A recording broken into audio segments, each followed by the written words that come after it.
Deus te abençoe. Em nome de Jesus.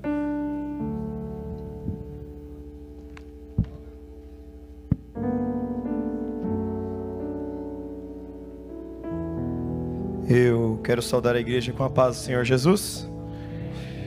Abram as vossas Bíblias comigo, em nome de Jesus, no livro de João, capítulo 1, versículo 1, por favor. Quero já ler o texto, em nome de Jesus. João, capítulo 1, versículo também 1. No princípio era o Verbo, e o Verbo estava com Deus, e o Verbo era Deus. Amém? Quem está em pé pode se sentar. Gostaria de, nessa noite de hoje, primeiramente agradecer ao Senhor Jesus pela oportunidade de estar ministrando aqui para cada um dos irmãos e das irmãs. Gostaria de agradecer ao Senhor Jesus pela incrível misericórdia que Ele tem para comigo. Gostaria de agradecer por cada um que me acompanha. O presbítero Tosqui olhou para mim e falou: seu chefe está ali, o pastor está ali, em nome de Jesus.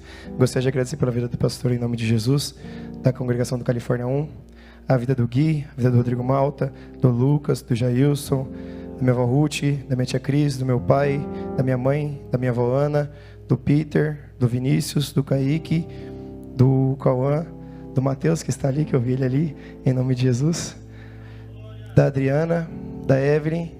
E o meu líder está aqui, o meu pastor e o meu tecladista está ali, ó. Em nome de Jesus, o Adriel.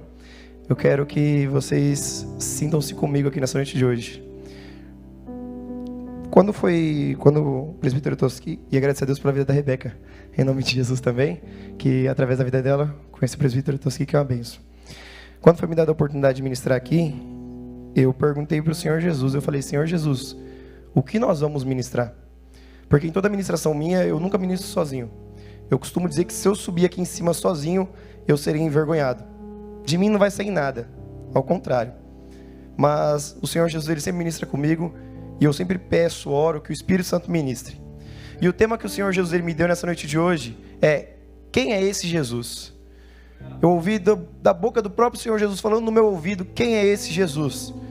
E Jesus me trouxe até aqui, no primeiro livro de João, no capítulo 1, que ele diz: no princípio era o Verbo, e o Verbo estava com Deus, e o Verbo era Deus. Nós muitas vezes passamos por esse versículo, e quando eu cheguei até aqui, eu olhei para o Senhor Jesus e falei: Senhor Jesus, eu já li, eu sei que o Senhor é o Verbo, eu sei que o Senhor é a palavra. O que eu vou trazer de novidade para a vida dos irmãos? E aí o Senhor Jesus, Ele começou a me contar uma história, porque o Senhor Jesus, Ele ministrou no meu coração que cada vida que está aqui, Ele diz: Victor, cada vida que estará lá, todos têm uma história diferente. Alguns, para chegarem até aqui, teve uma facilidade maior, outros não. Alguns começaram o dia chorando, outros sorrindo. Outros foram para o trabalho, outros ficaram em casa. Alguns estão aqui numa dificuldade extrema, seja física, mental, financeira ou espiritual. Todos nós estamos aqui, e há lutas todos os dias, para a minha e para a sua vida. E eu não sei a luta que você enfrenta, eu não sei qual que é a sua peleja, mas o Jesus que falou comigo, Ele sabe o que você está passando. Então é por isso que quando o irmão orou aqui, ele falou assim: eu não creio que vai ter só palavra, mas resposta. Foi o que o Senhor Jesus ministrou no meu coração. Porque Jesus me disse que muitas pessoas entraram aqui hoje procurando uma resposta. Porque nós procuramos resposta em tudo. E quando eu olhei para esse versículo, no princípio era o Verbo, e o Verbo estava com Deus, e o Verbo era Deus. Eu falei: tá, Senhor, eu sei que o Senhor é o Verbo, e que o Verbo é a palavra, e que a palavra é o Senhor Jesus. Mas o que o Senhor quer me dizer com isso? O Senhor Jesus, Ele olhou para mim, eu senti o Espírito Santo olhando e me dizendo: eu não sou só a palavra, mas eu sou o decreto de Deus.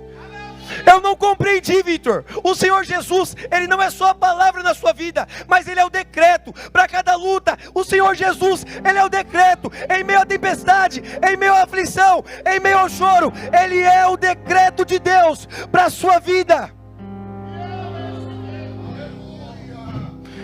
E nós olhamos e nós falamos: tá, Senhor, mas como assim? É claro, a palavra de Deus não volta atrás. mas a palavra, ela volta atrás, a palavra do homem. Eu poderia ter falado, presbítero Toski, vou vir aqui hoje e não ter vindo. Minha palavra voltou atrás. Mas quando algo é decretado, quando algo já está decretado, não tem como voltar atrás. Eu não compreendo, Vitor. O Senhor Jesus, Ele manda olhar para cada vida que está aqui, que entrou aqui independente da sua ação, e mandou te dizer: eu sou o decreto de Deus na sua vida, e eu estou contigo. Não importa a situação, não importa a aflição, não importa o medo, a angústia, a injúria, a mentira, a luta, a dor. Ele já é o decreto que está decretado na cruz por você. O sangue já está derramado, o preço já foi pago. E ele diz, Hebreus capítulo 4, versículo 16: cheguemos, pois, com confiança ao trono da graça. O Senhor Jesus não manda você chegar com insegurança, não. Quem é esse Jesus? Ele é o decreto que olha para você e diz: vem com confiança ao trono da graça, para que possamos alcançar misericórdia. Se o seu coração está precisando de misericórdia essa noite de hoje, em espírito, chegue com confiança ao trono da graça e diga: Senhor, eu estou no meu limite, eu estou aflito, eu estou cansado, me carregue até o trono da graça. Se for preciso hoje, eu te garanto, Jesus te pega no colo e Jesus te leva direto até o trono da graça, para que você possa achar misericórdia e achar graça, a fim de ser ajudado em tempo oportuno. Eu sou novo, mas os irmãos, os pastores, os presbíteros que são mais antigos que eu, desde sempre o Brasil está em crise. Mas a Bíblia já dizia séculos e séculos antes: vem até o trono da graça para quê? Para que em tempo oportuno você ache ajuda do Senhor, você ache ajuda do Salvador, para que em tempo que ninguém mais acha, para que em tempo que ninguém mais consegue sorrir, o Senhor coloque um sorriso no seu rosto e olhe para você e diga: eu estou cuidando de você, eu estou zelando da sua casa, eu estou zelando da sua família, eu estou cuidando. Por quê? Porque você achou graça em Cristo Jesus diante de Deus. Ele pagou o preço, e Satanás olhou e falou assim: não, mas ele é devedor. Jesus olha e diz: mas o preço já está pago.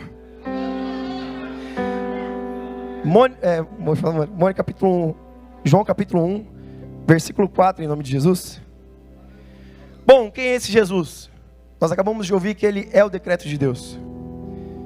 Agora nós vamos ver uma afirmação que a Bíblia diz: nele estava a vida, e a vida era a luz dos homens. Versículo 5, por favor. E a luz resplandece nas trevas, e as trevas não a compreendem. Amém. Como assim, Vitor? Quem é esse Jesus? Ele é a vida, ele é a própria vida encarnada. E a Bíblia vai olhar e vai dizer que ele é a vida, é a luz dos homens. É por isso que às vezes nós olhamos para as pessoas parecem que estão sem brilho, sem vida, sem luz. Por quê? Porque a única vida que nós podemos encontrar está em Cristo Jesus. E quando nós recebemos esse Messias, esse Cristo, o brilho, ele vem automaticamente. Mas Vitor, por que esse Messias, esse Cristo, quem é esse Jesus, ele escolheu vir até mim? Porque já está dizendo: a vida é a luz dos homens. Então, se nós não temos a vida, nós estamos em trevas. Esse é o segredo que Jesus veio fazer na minha e na sua vida. No momento que nós pensamos que nós encontramos Jesus, mas a Bíblia vai dizer que antes ele já havia nos amado, nos escolhido, nos separado.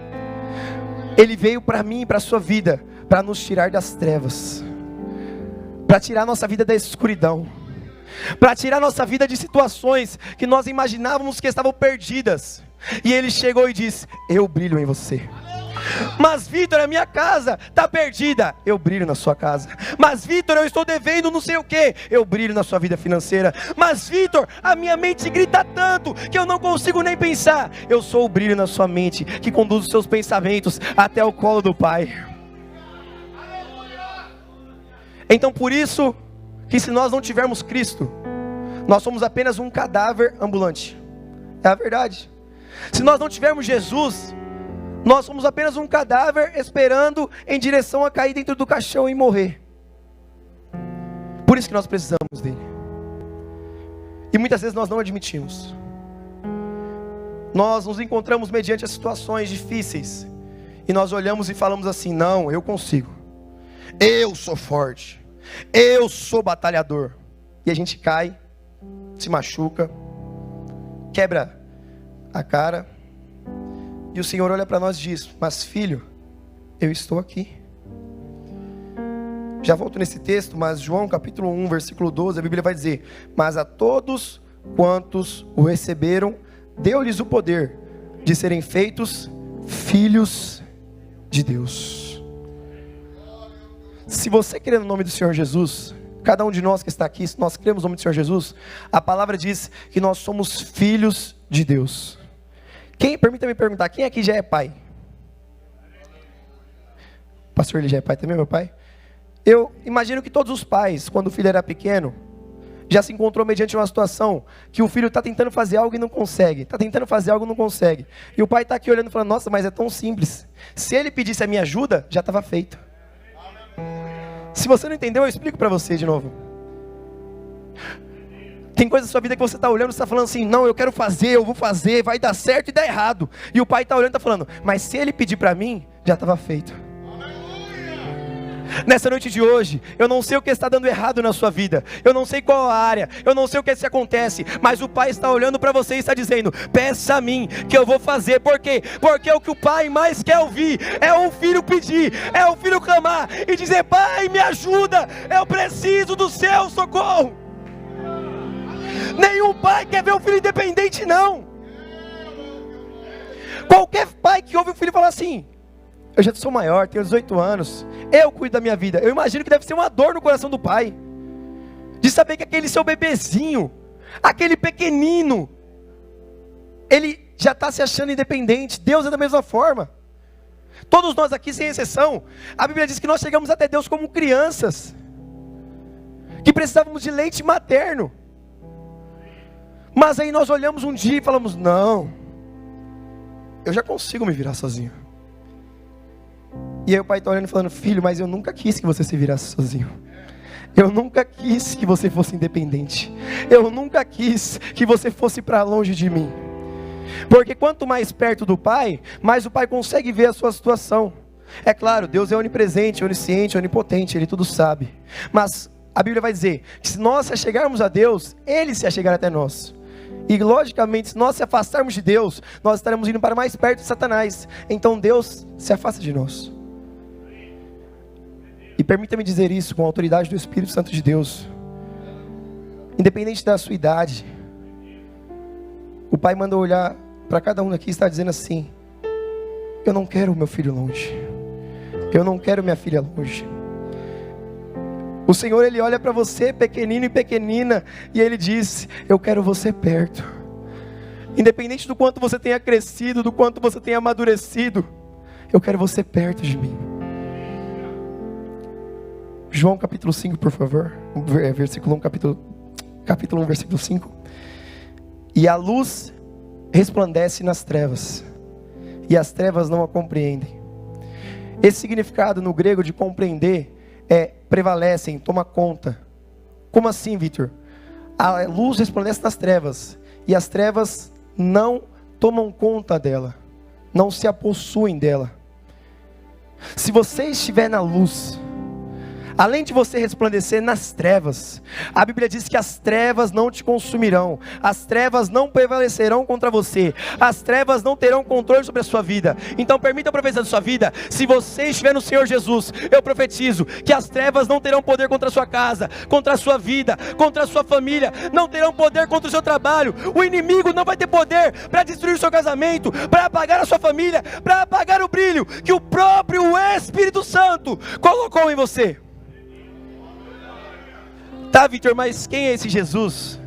João capítulo 4, no versículo 25, por favor. Eu olhei para a Mônica quando eu cheguei e falei: Mônica, acho que eu vou pedir alguns versículos. Glória a Deus. Todos nós conhecemos a história da mulher samaritana. Resumindo brevemente, Jesus se encontra com ela no poço, pede água, ela disse que o poço é fundo, que ele não tinha com que tirar. Depois ele disse que ele daria a fonte de água viva, e ela pediu a fonte de água viva, e ele diz, vai lá e chama o teu marido e vem cá. Ela diz, Senhor, não tenho marido. Ele diz, disseste bem, tivesse 5, o que tem agora não é seu. E aí aqui, a Bíblia vai dizer, a mulher disse-lhe, eu sei que o Messias, que se chama o Cristo, vem.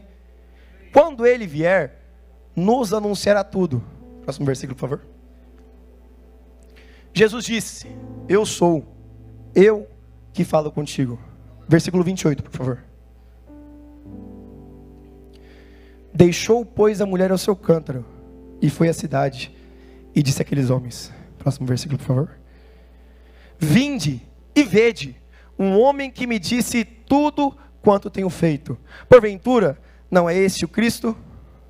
Saíram, pois, daquela cidade e foram ter com ele. Só até aqui por enquanto, em nome de Jesus. Não estou entendendo, Victor. Aquela mulher, que foi uma mulher que a Bíblia vai dizer que teve 5 maridos e o que agora tinha não é dela.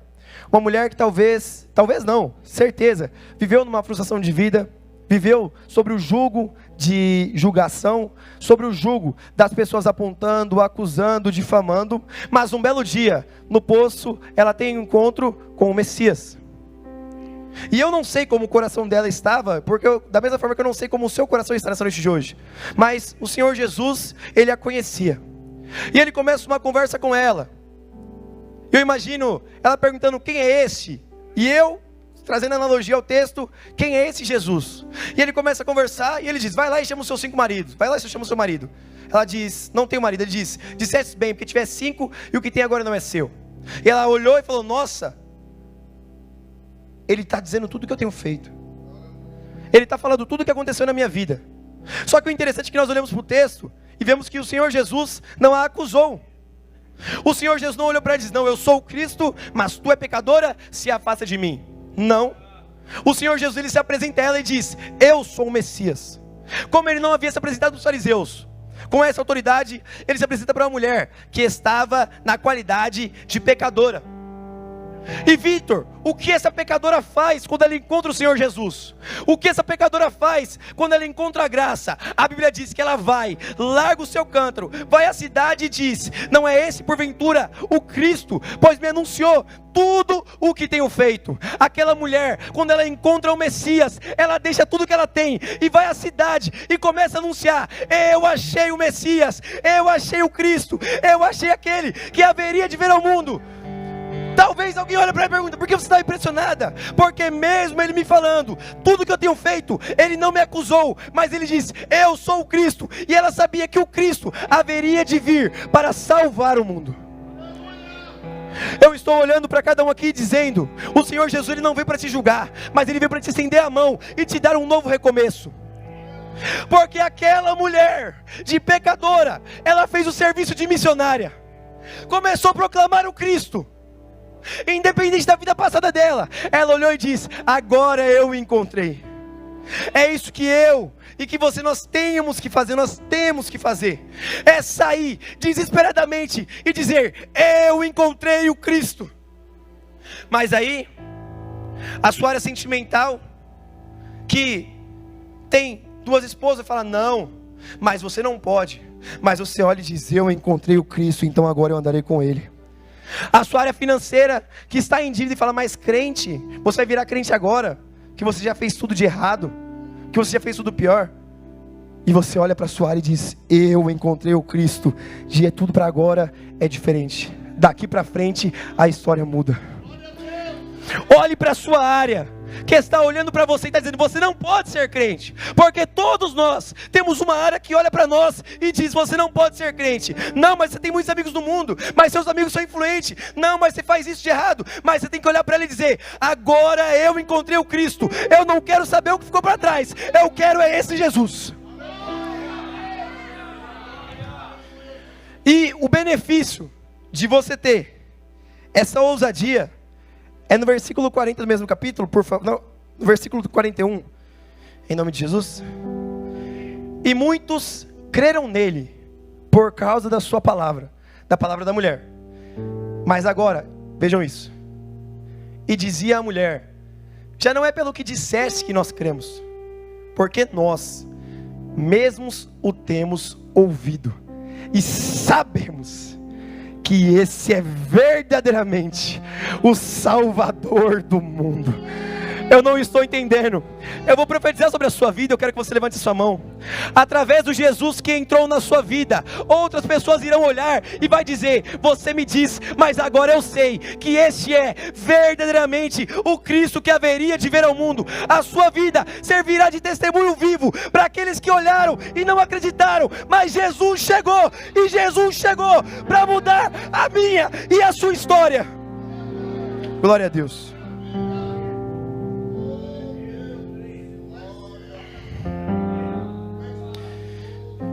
Seguindo os capítulos, João capítulo 5, por favor, no versículo 6, por favor. João 5, 6. Obrigado, Jesus. E Jesus, vendo este deitado, e sabendo que estava naquele estado havia muito tempo, lhe fez uma pergunta: qual? Queres ficar são? Versículo 7, por favor. O enfermo respondeu-lhe: Senhor, não tem homem algum que quando a água é agitada, me coloque no tanque. Mas quando eu vou, desce outro antes de mim. Volte para o versículo 5, por favor, Mônica, se não for atrapalhar. No versículo 6, por favor, se não for atrapalhar. Eu já havia pregado esse texto, só que quando eu fui ver o termo original de queres ficar são, é muito mais lindo. Por quê? Porque nós estamos lendo aqui, e Jesus vendo este deitado e sabendo que estava naquele estado havia muito tempo, disse-lhe: queres ficar são? Então o significado, nós olhamos que ele está olhando para uma pessoa doente, e está perguntando: quer ficar limpo? Quer ser curado? Só que quando eu olhei para o significado original, queres significa pretende, e são significa nova vida. O Senhor Jesus, o que Ele está fazendo aqui é olhar para o homem e falar assim: e Jesus, vendo este deitado, sabendo que estava nesse estado havia muito tempo, disse-lhe: pretende ter uma nova vida. Aleluia! E aí no versículo 7, aquele homem, ele olha para Jesus e diz: o enfermo respondeu: Senhor, não tem um homem algum que quando a água é agitada, me coloque no tanque. Mas quando eu vou, desce outro antes de mim. Se Jesus fosse muito arrogante, Jesus poderia olhar para ele e falar assim: mas não foi isso que eu te perguntei. Eu te perguntei se você quer ficar são. Eu não perguntei qual é o seu problema. Por quê? Porque muitas vezes, eu e você, nós fazemos como esse homem. O Senhor Jesus, Ele olha para nós e Ele diz: quer ficar são? Pretende ter uma nova vida? Quer ter uma nova vida? Quer ser transformado? E nós falamos: Senhor Jesus, senta aqui. Não dá, Senhor Jesus, porque é muito problema, é muita luta, é muita intriga, não dá. Mas o Senhor Jesus, Ele olha para mim e para você e Ele pergunta: mas eu não perguntei qual o tamanho do seu problema. Por quê? Porque quem é esse Jesus que eu e você conhecemos é maior do que a luta, é maior do que o problema. Aquele homem estava na cama, estava paralítico, mas o Senhor Jesus que nós conhecemos, Ele é maior que a cama. Ele é maior que a doença. Ele olha para o homem dá a resposta que ele não queria, e ele pergunta: pretende ter uma nova vida? E aí o homem responde isso, no versículo 8 ele diz: levanta-te e toma a tua cama e anda. Nós sabemos que ele levantou, sabemos, mas eu quero que vocês coloquem na qualidade do homem. Como? 38 anos enfermo. As humilhações que aquele homem já passou, porque você ser paralítico são humilhações muito grandes, todos nós aqui sabemos. São situações muito difíceis, você cuidar de alguém naquela situação. E aquele homem, 38 anos, em cima daquela cama, daquele mesmo jeito, e não muda. Quantas vezes ele não teve a esperança de ser curado, de entrar naquela água talvez, ou talvez ele nem tinha mais fé, porque são 38 anos, todos os dias, em cima de uma cama, e a situação não muda. Eu quero que você se imagine nessa situação, 38 anos diante de um problema, e chega um homem que você não conhece, porque a Bíblia vai nos dizer, que depois perguntam para ele quem é Jesus, ele diz, no versículo 11, mas pode deixar aí, Mônica, rapidinho. Aquele que me curou, ele próprio diz: toma a cama e anda. Ele não sabia que era Jesus. Então, um homem desconhecido chega até você paralítico, durante 38 anos, sendo humilhado, passando por situações que você não desejaria nem para o seu pior inimigo. Um homem chega e te diz: levanta-te e toma a tua cama e anda. Talvez eu e você viraríamos para Jesus e está falando assim, com respeito, é claro, permita-me colocar nessa situação: você está de brincadeira comigo? Você sabe quanto tempo eu estou em cima dessa cama? Quanto tempo eu esperei alguém me ajudar? Quanto tempo eu esperei alguém me colocar naquela água? E depois de 38 anos, você chega para mim e diz: levanta e toma a tua cama. Você está tirando minha esperança. Você está tirando o meu sonho. Eu não tenho mais forças. E você chega me dando falsa motivação. Eu diria isso para qualquer outro homem, mas esse homem, ele é diferente, ele é o decreto de Deus. Então quando ele diz levanta-te, você tem que levantar. Quando ele diz anda, o paralítico tem que andar. Não importa o tamanho da adversidade, quando o decreto decreta, está decretado. Quando Jesus fala, não importa o que vai ter que mudar, não importa os ossos que vão ter que ser sarados, os nervos que vão ter que ser restaurados, mas vai acontecer. E o Senhor Jesus mandou olhar para alguém aqui nessa noite de hoje e dizer, eu não sei quem, mas para alguém que recebeu uma promessa, e essa promessa parece que não chega, Ele manda dizer, quando Ele decreta, está decretado e vai acontecer. Não importa o tempo que se passe, vai acontecer. E abrindo parênteses na pregação, para quem é pregador, essa curiosidade é muito interessante. O ministério de Jesus durou 33 anos. Esse homem estava enfermo fazia 38 anos. Jesus estava no céu e estava olhando para aquele homem e estava falando, eu vou curar ele. Porque Jesus é onisciente, Ele sabe de todas as coisas. Então, aquele homem 38 anos enfermo, ministério de Jesus 33 anos, aquele homem já estava doente, mas o Senhor Jesus já sabia que Ele levantaria da prostração dele. Em nome de Jesus. Mônica, João 8, por favor, só ver o versículo aqui. João 8, no versículo 10, por favor.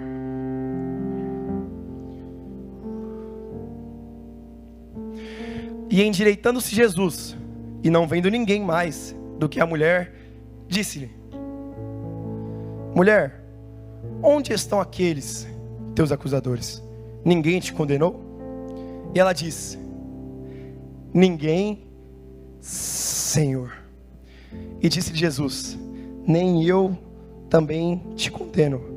Vá e não pequeis mais. E pode aí. Esse aqui é mais um caso de que a mulher não conhecia Jesus, porque quem trouxe ela à presença de Jesus foram os fariseus para o acusar, para ter motivo para o atentar. E tentaram Jesus, e Jesus respondeu: aquele que não tiver pecado dentre vós, atire a primeira pedra. E depois que ele vê que todo mundo saiu, ele olha para a mulher e diz: mulher, onde estão os teus acusadores? E a resposta dela é: ninguém, Senhor. Aqui está o motivo pelo qual o Senhor Jesus justificou ela. Por quê, Victor? Porque aquela mulher não olhou e disse: ninguém mestre, ninguém rabi. Não, ela disse: ninguém Senhor. Ela não a conhecia, ele o conhecia, mas quando ele a justificou, ela sabia que aquele era o Senhor da vida dela. Ela sabia que aquele era quem ela queria seguir. Ela sabia que aquele homem era o Messias. Por quê? Porque ele veio para salvar, ele veio para justificar, ele veio para quando o mundo condena, aponta e julga, ele diz: eu defendo. Por quê? Porque quando eu defendo, a transformação, a renovação. Mas muitos olham e dizem: é pecadora antes de conhecer Jesus. Depois Jesus está transformada, limpa e remida pela graça, porque Jesus chegou e vai operar. Glória a Deus. Tem um tempinho, né? Oh, glória. Passa para cá. Victor, quem é esse Jesus? 1 Timóteo capítulo 2, versículo 5, por favor. Ele é o justificador daqueles que não têm quem ser justificado. Ele é o achado daqueles que estavam só buscando água e descobriram o Messias. Ele é o decreto para mim e para a sua vida. 2:5, por favor. E ele também é o mediador entre você e Deus. Porque há um só Deus e um só mediador entre Deus e os homens, Jesus Cristo, homem. Eu estou aqui para te lembrar, sim, lembrei que Ele é seu Pai, mas estou aqui para te lembrar que Ele é o mediador entre você e Deus. Eu estou aqui para lembrar que o que você pedir através dEle, o Pai te escuta. E não somente isso, porque a Bíblia não diz só isso, mas a Bíblia diz: tudo quanto pedirdes em meu nome, o Pai o fará. Eu mostrei para você algumas situações aqui, e talvez eu não sei qual delas você se encontra nessa noite de hoje, mas eu te mostrei que Ele é o seu Pai, e eu estou te mostrando que Ele é um mediador entre você e Deus. Então chegue com confiança ao trono da graça, e vá até o seu mediador e peça: Senhor, é isso que eu quero. Senhor, essa é a minha necessidade, leva até o Pai. Senhor, eu preciso disso, porque a Bíblia diz que o Senhor é a verdade, o caminho e a vida. Ele é o caminho que te leva ao Pai. Ele é a vida que te mantém vivo, e Ele é a única verdade que você precisa para viver nesse mundo de mentira.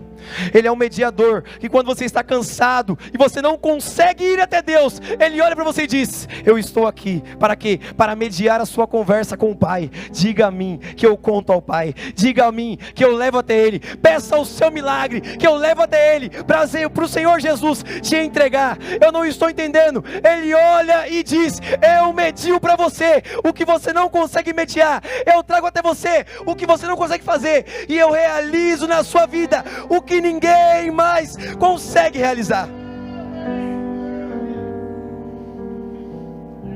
Glória a Deus. Lucas, só para encerrar, Lucas capítulo 17, no versículo, Lucas 17, no versículo 9, se eu não me engano. Glória a Deus. Só achar aqui. Lucas 17, perdão, 11. E aconteceu que, indo ele a Jerusalém, passou por Samaria, pelo meio de Samaria e da Galileia, e entrando numa certa aldeia, saíram ao encontro. Veja que a Bíblia diz: saíram, Lucas 17, 11, quando achei.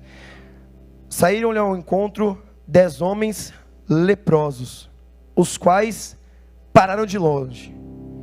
Ficaram de longe porque eles não podiam se aproximar naquela época. E levantando a voz, dizendo: Jesus, mestre, tem misericórdia de nós. E ele vendo-os, os disse-lhes: ide e mostrai-vos aos sacerdotes. E aconteceu que, indo eles, ficaram limpos. E um deles, vendo que estavam sãos, voltou glorificando a Deus em alta voz, e caiu aos pés com o rosto em terra, dando graça, e este era samaritano. Eu não estou entendendo, Victor. O Senhor Jesus, Ele manda olhar para pessoas aqui e dizer: na hora da aflição, na hora de ser leproso, tinha muita gente que andava com você, tinha muita gente que, a gente já é leproso, vamos andar todo mundo junto, né? Mas um belo dia, quando todos encontram Jesus, todos, e Jesus diz: ide, e eles vão, e são curados, somente um volta. Quem é esse Jesus? Ele é Jesus para dar graça ao Pai, por somente um leproso que volta. Ele é Jesus que olha, independente da situação, Ele fica feliz, contente, que você que voltou para agradecer, deu glória a Deus.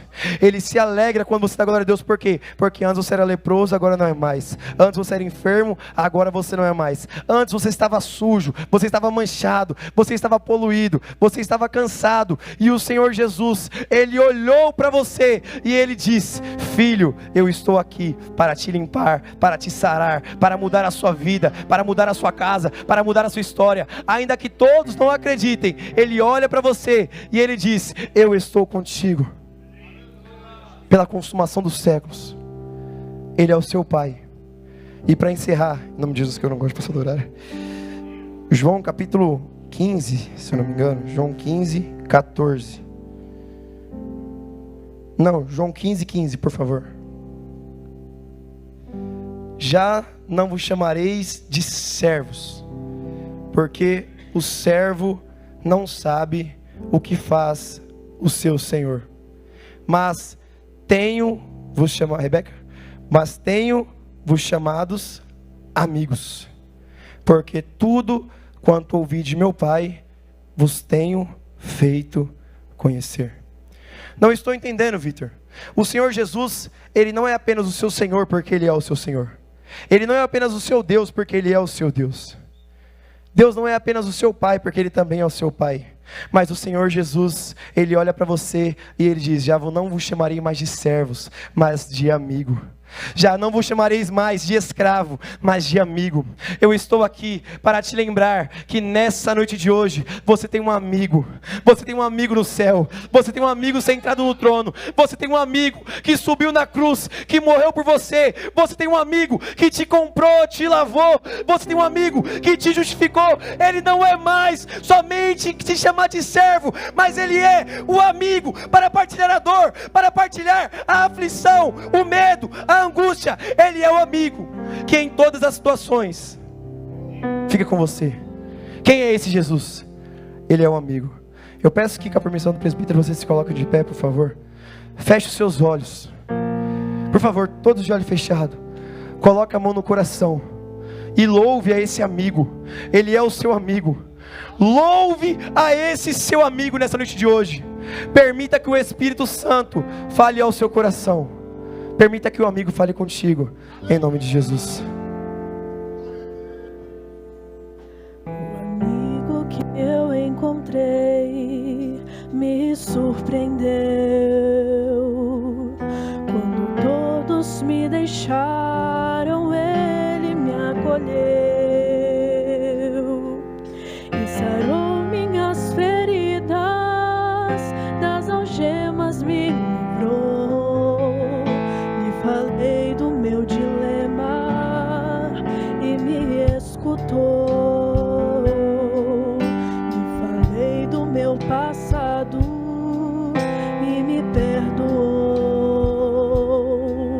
Isso teve um alto preço que Ele já pagou. Me mostrou as mãos feridas por amor de muitas vidas, e uma dessas muitas vidas era eu. Quem neste mundo amor tão grande pode ter, de entregar a própria vida sem temer?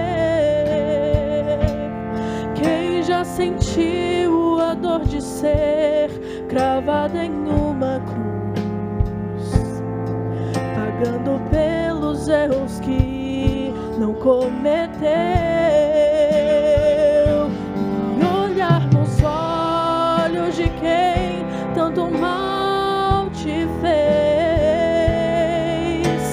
e sem ressentimento oferecer perdão?